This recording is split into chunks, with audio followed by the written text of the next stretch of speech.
This waiter did not get a tip but saw a mysterious white envelope.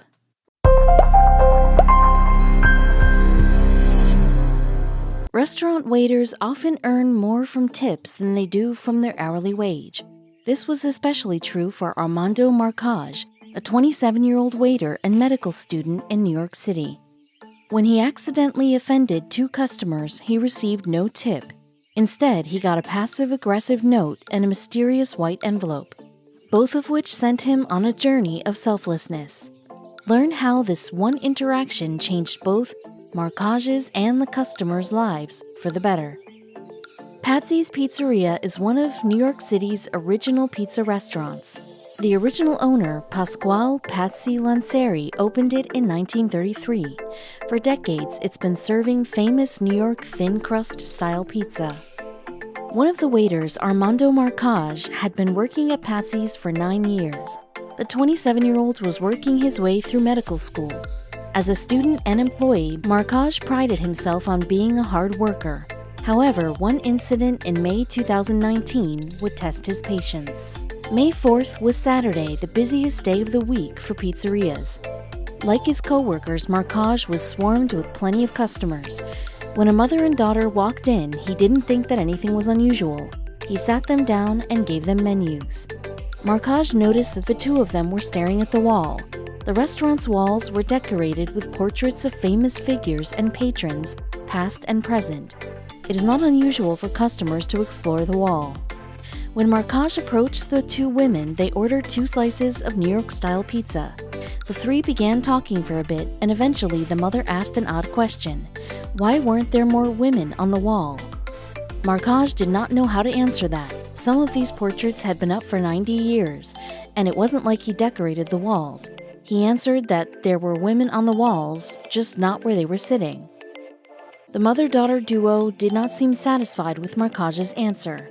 When Marcage said that there were some women on the wall, the mother answered, "Not as much as there should be." Marcage was stumped. He had no idea how to respond. Feeling flustered, Marcage decided to diffuse the tension by cracking a joke. He answered, "Well, summer is coming. Probably women don't like to eat pizza as much." Right away, he knew that that was not the correct response. Marcage's two customers did not seem thrilled with his answer. Right after he said it, he could tell that he was going to have a hard time with them. However, it was a busy day and Marcage had many other customers to serve. When the mother and daughter received their pizza, they immediately asked for the check.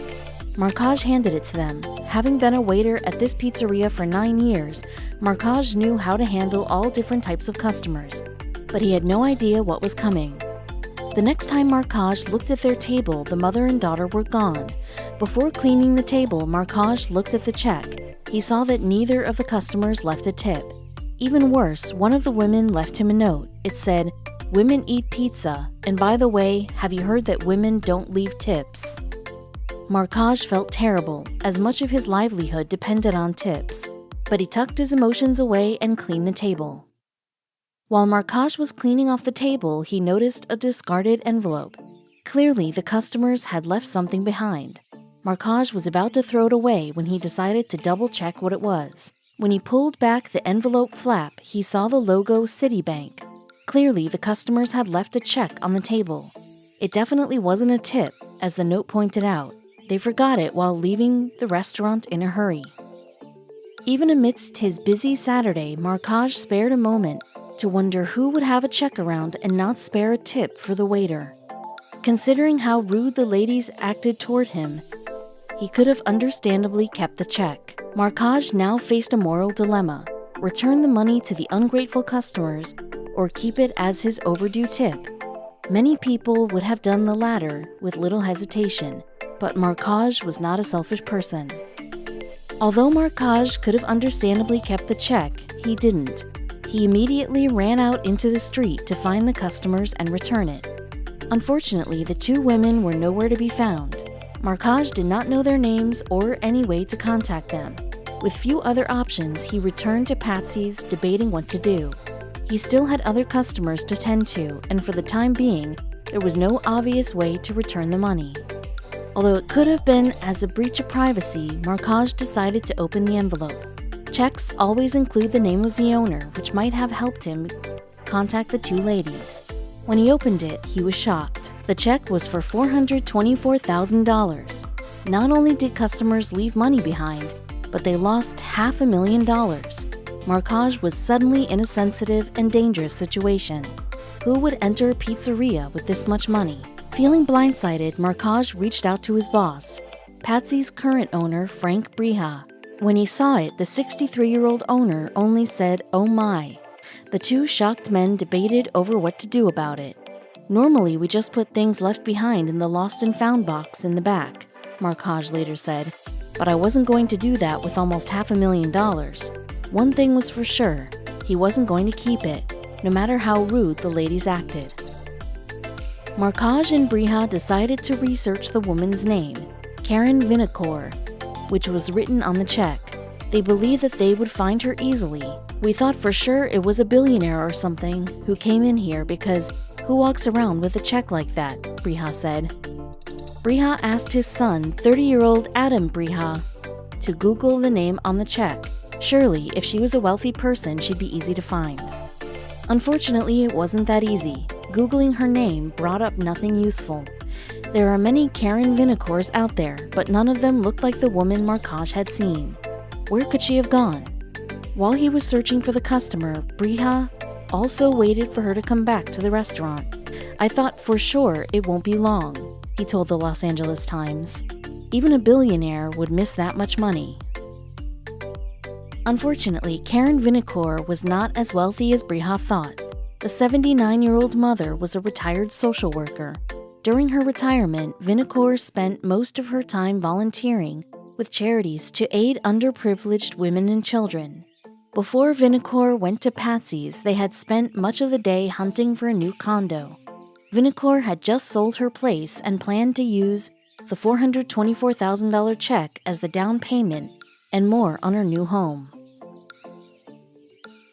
Besides her retirement money, Vinokur only had that $424,000.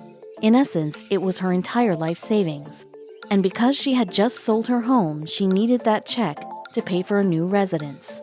If Vinokur did not have the check or the money, she would become homeless. She was already staying with her daughter and other family members during the move. She was in a highly stressful situation, which could explain her actions at Patsy's. Although her actions might seem unreasonable to some people, from Vinokur's perspective, her lunch trip was the straw that broke the camel's back. Before lunch, Vinokur was couch surfing with friends and family, hunting for a new condo. Even with her spotless credit history, she had a hard time securing a loan. Because she spent decades paying her daughter's student loans, the bank did not finance her enough to pay off a new home. "It was a very stressful day," she said. Vinokur and her daughter had spent that Saturday house hunting, budgeting, and calling her real estate broker. By the time they got to Patsy's, they felt fairly worn out. Hence, she and her daughter reacted negatively to Markaj's joke about the walls. "Well, my daughter's kind of feisty, and she didn't like that," Vinokur said. "So we didn't tip him." The two ladies had no idea that it could come back to bite them until Vinokur realized she had lost the check. Vinokur did not notice the check was missing until the next day when she unzipped the inner compartment of her purse. She realized that her check had disappeared. Even then, she did not immediately panic. "I figured, it's a check. I'll just go to the bank and ask them to stop it," Vinokur later said. On Monday morning, she visited Citibank's branch in Union Square, but the employees did not have positive news for her. At Citibank, Vinokur received terrible news. The banker said that because it's a cashier's check, they could not cancel it. They had to wait at least 3 months to discontinue the check, and that was only if someone else didn't cash it. This is when Vinokur started to panic. She had earned much of the money by selling her home, and she couldn't stay with family forever. Without that check, she might have become homeless. Feeling antsy, Vinokur ran up the street to a cafe where she and her daughter had coffee. The cafe did not have the check. Dejected, Vinokur called her real estate broker, who did not pick up the phone, so she left a message. Vinokur then called her daughter, who also could not find the check. She checked her purse, her house, and even her trash can. Nothing. Vinicor felt like she was rapidly running out of options. Vinicor eventually checked Patsy's, but instead of walking into the restaurant, she called them. Unbeknownst to her, she had called the wrong Patsy's. When the incorrect Patsy's said they didn't have the check, Vinicor felt lost. Her real estate agent eventually called her back and was just as stumped. She said she had called Patsy's and nobody knew anything about the check. The agent said, "I didn't stop to think that maybe she called the wrong one." While Vinicor struggled to find her life savings, Markaj and Briha still worked on returning the check. Since they couldn't find the owner, they decided to enlist some help. They called New York's hometown newspaper for aid. Journalists know how to search archives for people. When Briha explained the story, writers of the hometown newspaper went to work. They wanted to find the check's owner and report a story about the selfless waiter who rescued her. Within minutes, the newspaper's employees tracked down Karen Vinicor. They called her from Patsy's asking if she had lost something of great value. She felt so shocked and relieved that she could barely answer. "I can't believe it. I'm so relieved. You have no idea," a breathless Vinicor answered on the phone. "I'm jumping in a cab. I'll be there right away." Vinicor immediately hopped in a cab, went to Patsy's Pizzeria, to the correct restaurant this time. When Vinicor walked through Patsy's front door, she immediately saw Markaj with her check. Markaj harbored no ill will and returned her check without any fuss. He later said that he was happy she found it.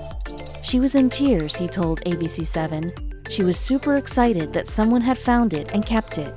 Although many people would have kept the check and cashed it, Markaj preferred to do the right thing and return it. Vinicor was relieved that Markaj decided to return the check, claiming that he was an amazing young man. He could have thrown it in the garbage, she told NBC4.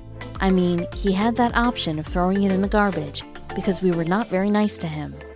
She and her daughter did not expect to encounter the waiter again. Needless to say, they changed their minds about him with his act of selflessness. Briha, the owner, did not just make sure the check was returned, he also offered Vinicor a pizza and gave her a tour of the wall. While they ate together, Briha showed her the famous women on Patsy's wall and why they were chosen to be there. Briha introduced portraits of First Lady Shirlane McCrae, legendary journalist Barbara Walters, and former City Council speakers Christine Quinn and Melissa Mark Viverito. Vinicor and her daughter had missed all of these pictures on their first visit. Along with returning Vinicor's check and giving her a free pizza, owner Frank Briha had another surprise for her. He wanted to put her on Patsy's wall. "We're going to take a picture here today with you, and I'm going to put that on the wall too," the pizza entrepreneur told her. "So there will be one more woman on the wall." Vinicor felt honored. She would join generations of Patsy's regulars and iconic people on that wall. As soon as Vinicor walked through the door, she apologized to Briha for not tipping Markaj. She claimed that her passive-aggressive note wasn't her best moment. In return, she tried to give Markaj his overdue tip money. Surprisingly, Markaj declined the money. He thought that reuniting her with her life savings was enough of a gift, not only for him, but the entirety of Patsy's staff. His generosity will be remembered. Although Markaj would not accept the extra tip, Vinicor planned to give him a gift certificate to buy education supplies. She knew how much school costs because of her daughter's university fees, and she was thankful for Markaj's help. "I'm so grateful that the insult that we gave him did not prevent him from doing the right thing," Vinicor told ABC7. Had Markaj not worked to return the check, she might have been homeless today. Oddly enough, this entire story happened shortly before Mother's Day. Now that Vinicor had her money back, she could celebrate the holiday peacefully, despite their negative actions. Markaj deemed it both heartwarming and ironic. "I guess I figured that it was just karma for them," Markaj said during an interview with the Los Angeles Times. In response, Vinicor chuckled and said, "I believe in karma too. I guess that's what helped me get back to you." In La Marque, Texas, a Waffle House waitress headed into work for her shift, just as she did every day. Nothing was special about the day. It was just any regular morning, or so she thought. Find out what happened next. This particular Waffle House had quite a few regular customers. One of them was a woman named Laura Wolf. She frequently stopped into the restaurant for a cup of coffee and conversation with the Waffle House staff. Most of her visits to the restaurant were pretty routine, but today, March 3, 2018, was destined to be different than any other day she'd stopped in for her breakfast. Laura saw something that not only caught her attention, but caused her to push breakfast aside and reach for her phone. She started to take photos of a woman who had no idea that anyone was recording her actions. Even before something prompted Laura to start filming a waitress, another thing had seemed odd to Laura on this day. Although the La Marque Waffle House usually stayed pretty busy, today it was much more crowded than usual. In fact, it almost seemed as if a large number of the town's 16,000 residents were there. The servers scrambled to keep up with all the breakfast orders during the morning rush, and Laura kept her eye on all of them. As a regular visitor to this particular Waffle House, Laura Wolf had gotten to know some of the employees' names. One of the waitresses who was working on this especially busy morning was a woman named Ebony Williams. She was a longtime employee at the restaurant, so she was well known to her customers as a hard worker. Just 18 years old, Ebony dedicated herself to saving up money for college. The long hours at Waffle House were helping, but she hadn't been able to save very much yet. Ebony was pretty excited that the restaurant was so crowded. After all, tips are how a server makes the majority of their pay, and more customers naturally means more tips. She got down to business, taking orders and delivering up hot plates of food.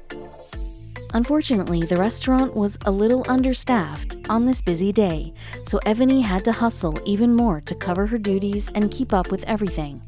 She was really running around to get things done today, but as she dropped off an order at one table, she noticed something that distracted her for a moment. It was a particular customer that had drawn Ebony's attention as she served breakfast to a table of hungry patrons. She'd seen him at the restaurant several times, and he usually visited at least once every week. He was definitely a regular. The customer was a 78-year-old man named Adrian, but everyone used the affectionate nickname Mr. Karaoke instead. The Waffle House staff knew that he had some health problems, and he was now carrying an oxygen tank with him. What Ebony did next was unexpected.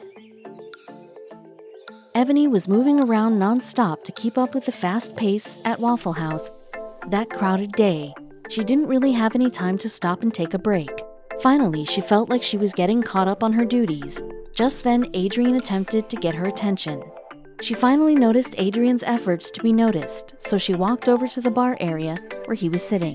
The elderly man started whispering to her in a quiet voice so no one else could overhear. Remember that Ebony did not know she was being recorded by another customer who had noticed this interaction. She had no idea she was on camera. Laura Wolf, seated in a booth located directly across from where Ebony and Adrian were having their private conversation. She couldn't hear what they were talking about, and she leaned in a little closer to see if she could catch a snippet of the interaction. Laura thought the man looked a little bit embarrassed as he talked to Ebony. Sensing that something incredible was taking place, it was then that Laura took out her camera and started filming. During the breakfast rush at a crowded Waffle House, it can be a challenge to hear anyone's voice above the din, especially the voice of an old man who was on oxygen for medical reasons. Ebony leaned in and tried her hardest to understand Adrian, but one of the line cooks noticed that she was holding things up, something the restaurant couldn't afford on a busy day. Despite his yelling to get her attention, she ignored him and continued to listen to Adrian. At first, Ebony thought that regular customer Adrian might have had a complaint about his food. After all, that's one of the most common reasons for a diner to flag down the server. In fact, after quietly whispering something to her, the old man began to push his plate of food her way.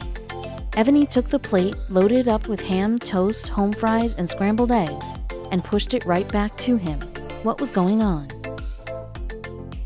It might sound like this interaction was taking a long time, but the entire event was only a minute or so of Ebony's busy morning. She was completely focused on Adrian during this brief moment.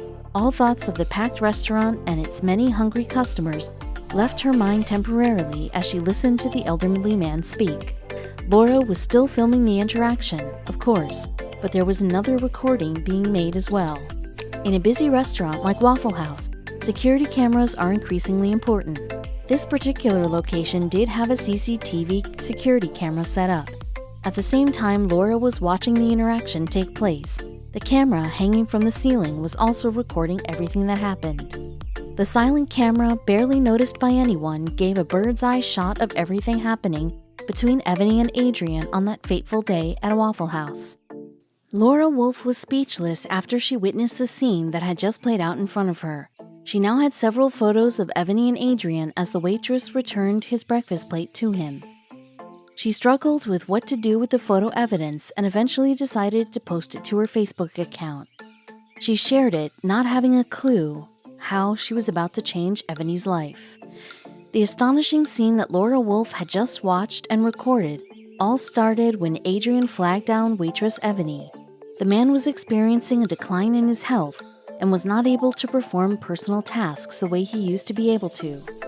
Laura thought he had seemed embarrassed or self-conscious when he talked to Ebony. It turned out that he needed assistance in cutting his breakfast ham. "I can hold a fork fine and dandy," Adrian told ABC News. "But to cut, it looks like I'm going to stab somebody," he continued.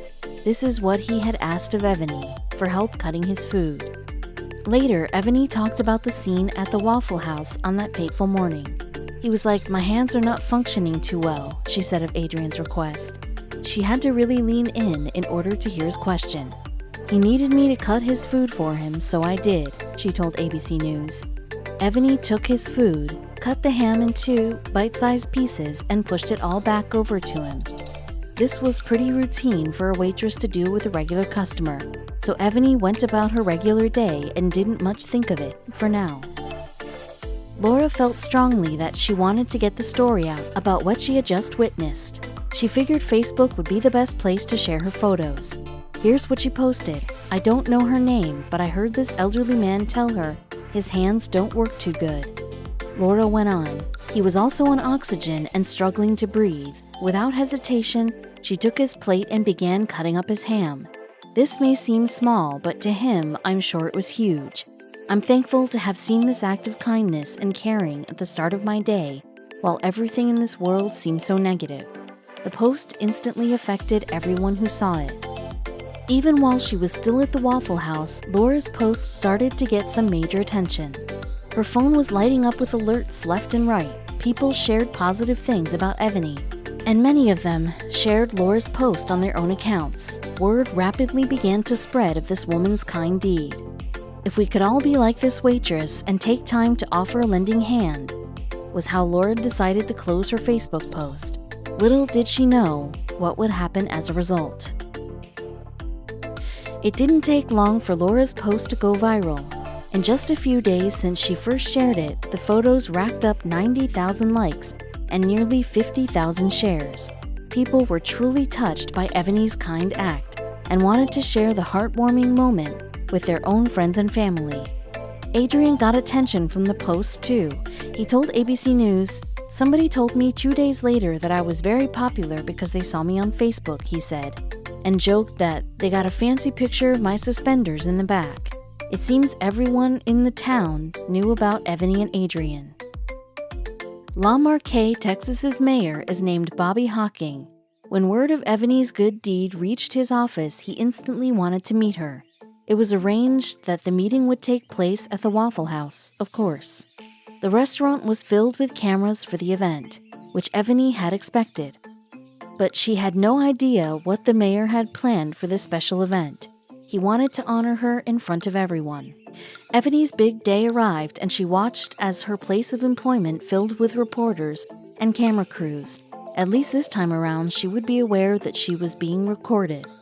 The mayor arrived and stood behind the Waffle House bar, right where Ebony had been when she helped Adrian with his breakfast that day. And then the mayor announced that he wanted to give a special presentation.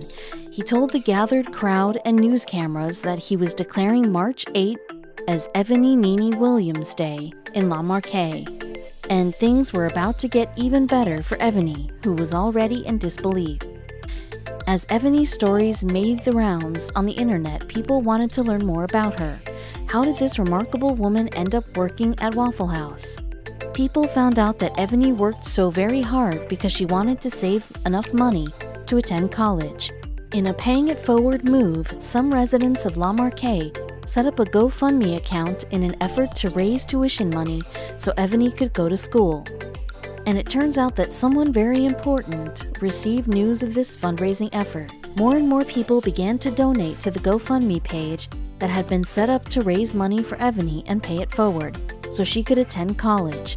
People right from her own town and people across the country donated what they could to the kind Waffle House waitress. At Texas Southern University in Houston, some staff learned about Ebony and her goal of attending college. They decided to help out in a special way.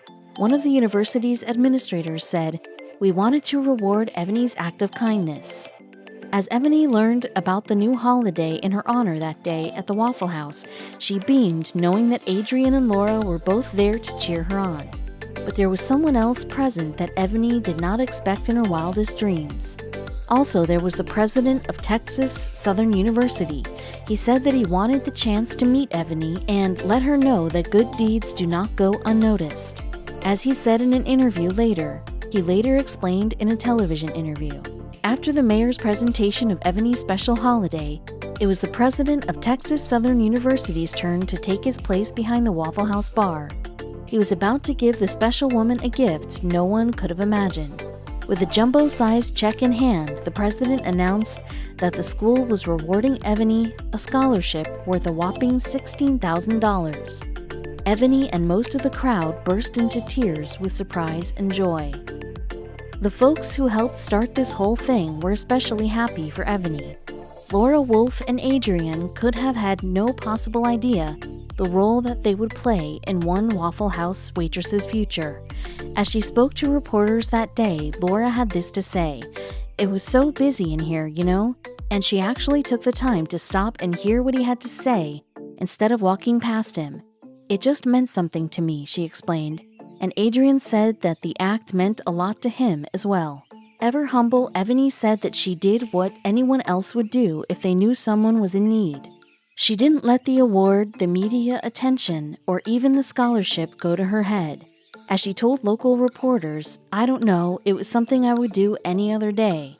But anyone who's ever been helped by the kindness of a stranger might disagree with her. Ebony is a beautiful example of treating people with kindness."